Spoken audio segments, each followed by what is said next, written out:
26. 선악을 알게 하는 나무와 생명나무.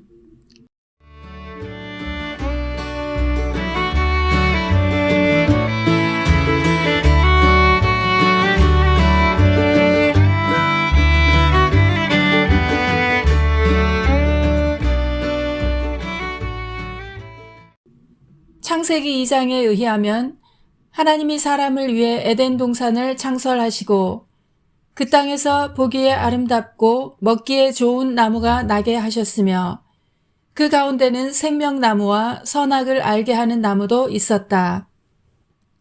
그리고 하나님이 사람에게 명하시기를 동산 각종 나무의 열매는 임의로 먹되 선악을 알게 하는 나무의 열매는 먹으면 반드시 죽으니 먹지 말라고 하신다. 그러나 3장은 사람이 이 명을 어기고 그 열매를 따 먹음으로써 결국 에덴에서 쫓겨나고 생명나무로 가는 길도 막혔다고 한다. 사람이 하나님의 명을 어긴 계기는 간교한 뱀의 유혹이다. 뱀이 하와에게 말했다. 너희가 결코 죽지 아니하리라. 너희가 그것을 먹는 날에는 너희 눈이 밝아져 하나님과 같이 되어 선악을 알 줄 하나님이 아심이니라.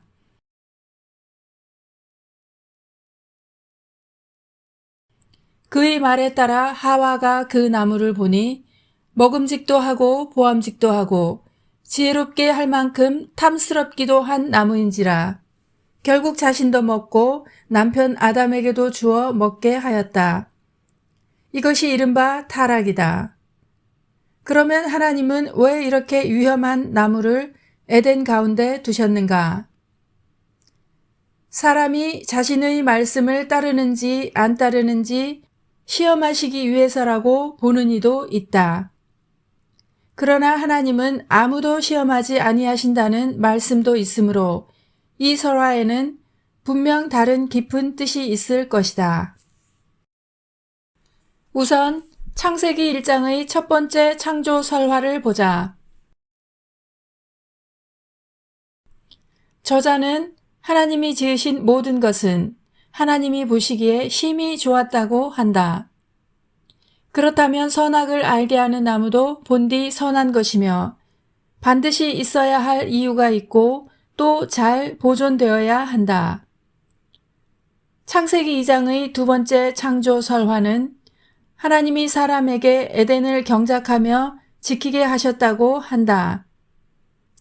경작에는 섬김의 의미가 함축되어 있으니 이 역시 사람이 임의로 이 나무를 변형 훼손할 것이 아니라 잘 보존하여 끊임없이 꽃이 피고 열매를 맺어 에덴 동산을 풍성하게 되도록 하는 것이 사람의 도리임을 선언한 것이다.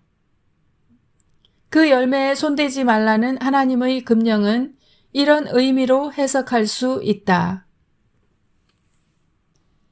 그렇다면 이 나무는 도대체 무엇인가? 예수의 말씀에 비추어 살펴보자. 그는 너희가 내 말에 거하면 참으로 내 제자가 되고 진리를 알지니 진리가 너희를 자유롭게 하리라고 하셨다. 그는 아버지께서 하시는 대로 행한다고 하셨으니 내 말은 하나님의 말씀이며 말씀이 곧 진리이다. 진리를 안다는 것은 참과 거짓, 선과 악을 말씀에 비추어 분간한다는 것이다. 예수께서는 진리, 곧 말씀으로 택하신 이들을 거룩하게 해달라고 기도하셨다. 이 거룩함이 진리로 인해 얻는 자유요, 영원한 생명이다. 이 모든 과정의 시발점은 하나님의 말씀이다. 말씀은 사람에게 지혜와 은혜, 자유와 생명을 준다. 보암직도 하고 먹음직도 하고 지혜롭게 할 만큼 탐스럽다. 말씀이 곧 선악을 알게 하는 나무인 것이다.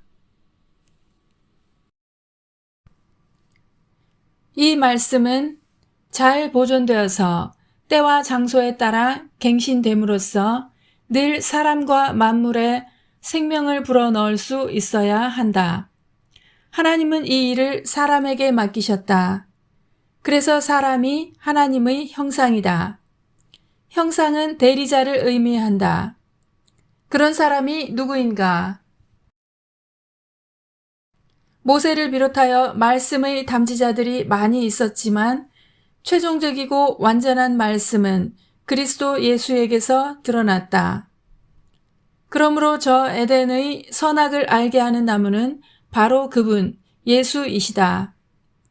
나사렛 예수가 어떻게 인간 역사의 시초부터 사람들 가운데 계실 수 있느냐고 물을 수 있다. 그러나 그를 알고 그로 인해 자유와 생명을 얻은 이들은 그를 태초부터 계셨고 만물이 그로 말미암은 말씀이 육신이 되신 분이라고 믿는다. 이들은 나와 아버지는 하나이며 내가 곧 길이요 진리요 생명이니 나로 말미암지 않고는 아버지께로 올 자가 없느니라는 그의 말씀이 진리임을 온 몸으로 경험한다. 그를 믿는 자는 누구나 영생을 얻으니 타락으로 막혔던 생명나무로 가는 길이 다시 열렸다. 그러므로 그는 선악을 알게 하는 나무임과 동시에 생명나무이시기도 하다.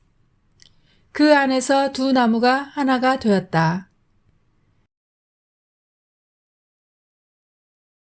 그의 능력은 시간을 거슬러 올라가 발현된다. 아브라함은 그의 때를 기다렸고 보고 기뻐했다. 노아 때의 믿지 않는 자들도 은혜를 입었다. 또 그의 의식은 한없는 미래로 뻗어간다. 과거의 사람들뿐 아니라 미래의 사람들도 다 그의 의식에 포착된다. 그래서 그는 종말에 관해 서슴없이 말씀하실 수 있다. 그 안에서 과거와 미래가 현재화 되는 것이다. 그러므로 천지는 없어질지라도 그의 말씀은 없어지지 않으며 사람이 잠시 선악을 알게 하는 나무의 열매를 취할 수는 있어도 그 나무를 찍어낼 수는 없다. 그리하여 우리는 요한복음 1장의 긴 고백을 다음과 같은 한마디로 요약할 수 있다. 하나님의 독생자는 언제 어디에서나 하나님의 영광과 은혜와 진리를 드러내고 계신다. 그러나 대다수 사람들은 말씀을 업신여긴다. 아담과 하와가 하나님의 금령을 어기고 선악을 알게 하는 나무의 열매를 취했다는 타락설화의 기사는 하나님의 형상으로서의 자신의 본분을 잊고 스스로 말씀의 주인으로서 선악의 최종적 판단자가 되려 하는 인간 존재의 실상에 대한 묘사이다. 적그리스도란 이런 자를 뜻한다. 왜 사람이 그러할까? 그 자리가 참으로 탐이 나기 때문이다. 악이란 본디 있는 것이 아니다. 스스로 하나님이 되고자 하는 욕망이 악이요 모든 죄의 근원이다.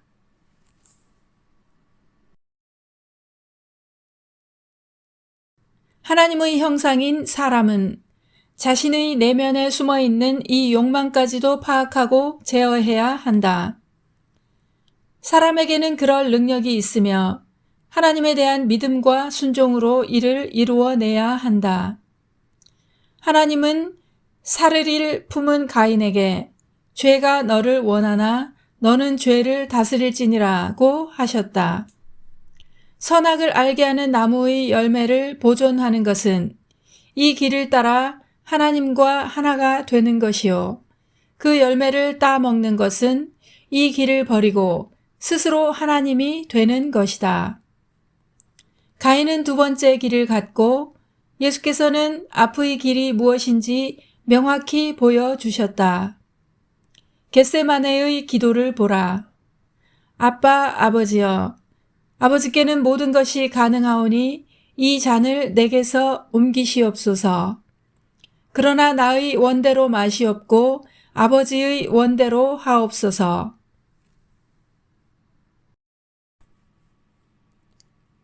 그러나 생명으로 인도하는 문은 좁고 길이 협착하여 찾는 이가 적으며 멸망으로 인도하는 문은 크고 그 길이 넓어 그리로 들어가는 자가 많다. 그러므로 인자가 처음 오셨을 때도 머리 둘 곳이 없으셨듯이 그가 다시 오실 때에도 세상에서 믿음을 보기가 어려울 것이다. 그래서일까? 예수께서 탄식하며 말씀하셨다. 그가 먼저 많은 고난을 받으며 이 세대에게 버린 바 되어야 할지니라. 우리 눈앞의 현실은 그러하다. 그러나 그 앞의 말씀, 곧 번개가 하늘 아래 이쪽에서 번쩍이어 하늘 아래 저쪽까지 비침같이 인자도 자기 날에 그러하리라는 말씀은 반드시 이루어진다. 사람들 눈에는 보이지 않지만 이미 하나님의 백성으로 인침을 받은 이스라엘과 어린 양의 피에 그 옷을 씻어 희게 된 헤아릴 수 없이 많은 사람들이 있기 때문이다. 그는 이들과 함께 땅에 임하신다. 그리고 이 땅 어딘가에는 분명 이들을 맞이할 준비가 된 바알에게 무릎 꿇지 않은 7,000명이 있다.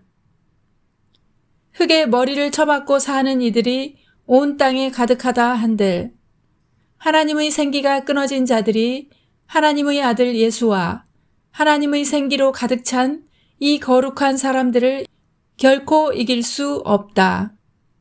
결국 어둠에서 빛으로 나아올 수밖에 없다. 에덴은 회복된다.